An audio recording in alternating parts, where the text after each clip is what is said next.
you're talking about my other show, Bums Night Out. Now that is a show that I brought up many times, and I'm going to tell it again. That's where you take. There's 3 homeless people featured on every episode. All right, we're talking about 22 minutes of television. That's 7 minutes for each guy. Okay, this is well thought out. Okay, True TV. Look at this. Okay, I can make this happen. And keep in mind, we're gonna all the cities. You start in Atlanta because trust me, ripe for this. Yeah. Bums Night Out. You have 3 homeless in each show. Okay, you have one guy. You're gonna give him between $1,000 and $10,000. I don't know which makes the best show. You're going to say, here, sir, here's $1,000 cash. You have to spend this tonight.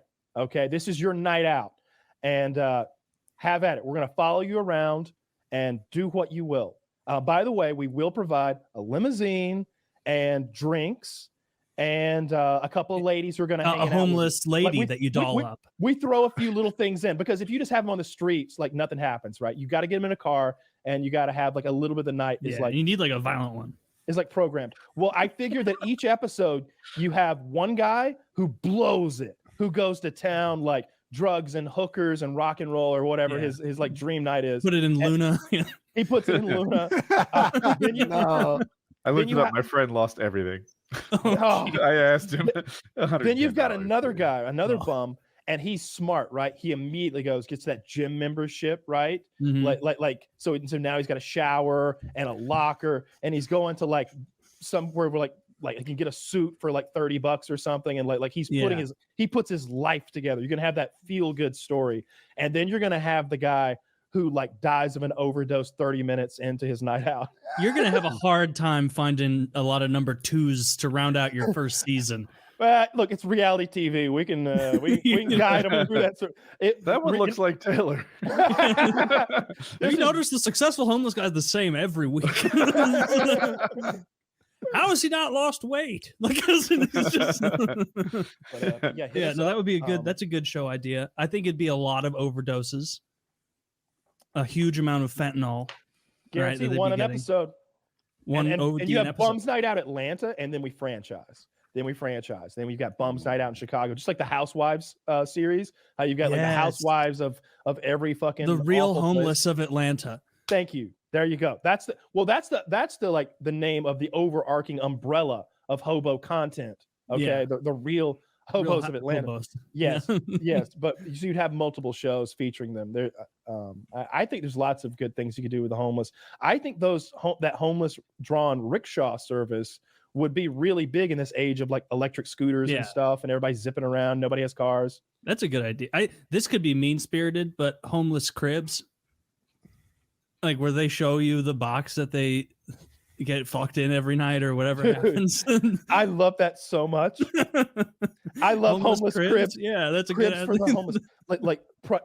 Cribs, but only people who are actively mentally ill and homeless. I know that you like syringes, so we got a syringe disposal station in the back of your Pontiac. Is it that's a completely different show? That's like Pimp My Boss. Yeah, that's Pimp My Ride. No, that's a totally different show. See, this is all under the umbrella. Okay, we've got a whole network of shows. Can we have one guy to like be the guy? Like you need like one personality to be the host of all of them, I think. So you have some like carryover and familiarity. Sure. And here's the big thing. Once you've got 2 or 3 of these shows established, you can have crossovers, right? You can take the winner of like Bums in Love and throw him on to Bums Night Out. And you know, now that he's got a lady bum, they can have a night out together. Bums Night Out couple edition. How about Bums Night Out TV. Celebrity edition for like Andy Dick, like for guys where like life is not going well. Oh, you'd have one for like guys who have just like lost all their money in crypto or something like that, and they're new to being a homeless person. Fresh bums. Yes. Fresh Bums Night Out. They're new no money.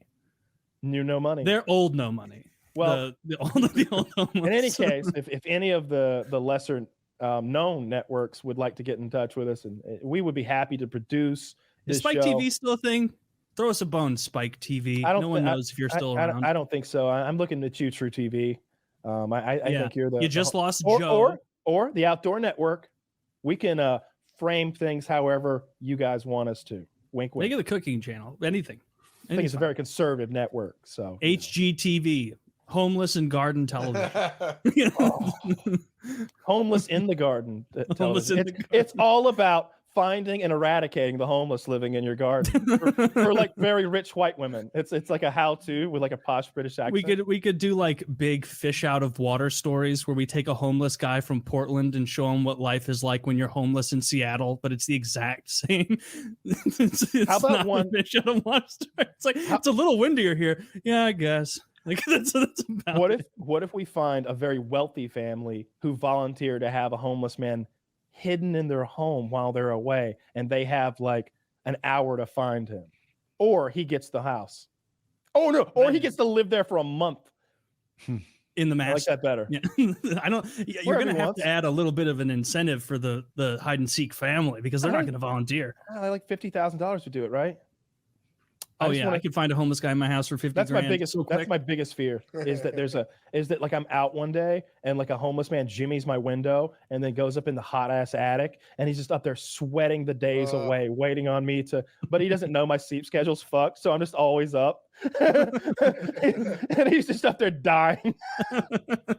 Starts to stink in your house in a couple months. There's a rotting homeless man up Oh, there. that'd be the best. That's a bizarre thing to be afraid of. Was there a movie that happened in, or like it happened in real life. it's in what's that Japan. movie?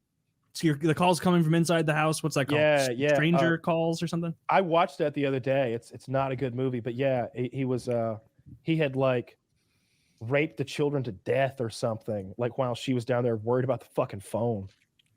Oh my god, that is not how I remember that movie. Yeah, like the whole time I that, thought like, it panned out. she's like having this whole like conversation with the guy over the phone, and he's like, "Are you where?" I can't remember exactly, but he's mocking her and like making it clear that he can see her. But really, he's been in the house the whole time. He's already raped the children to death, and they're like a bloody muck of like pulp up there.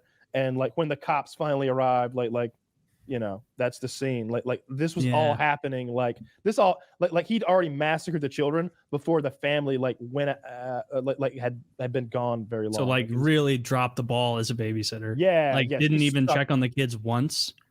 No, he kept. That's what he kept telling her. That's what he would say. I think he would go, "Why haven't you checked on the children?" Like he kept saying that. Yeah. Well, Oh, did you guys see now I'm getting Parasite? spooked. I'm remembering it.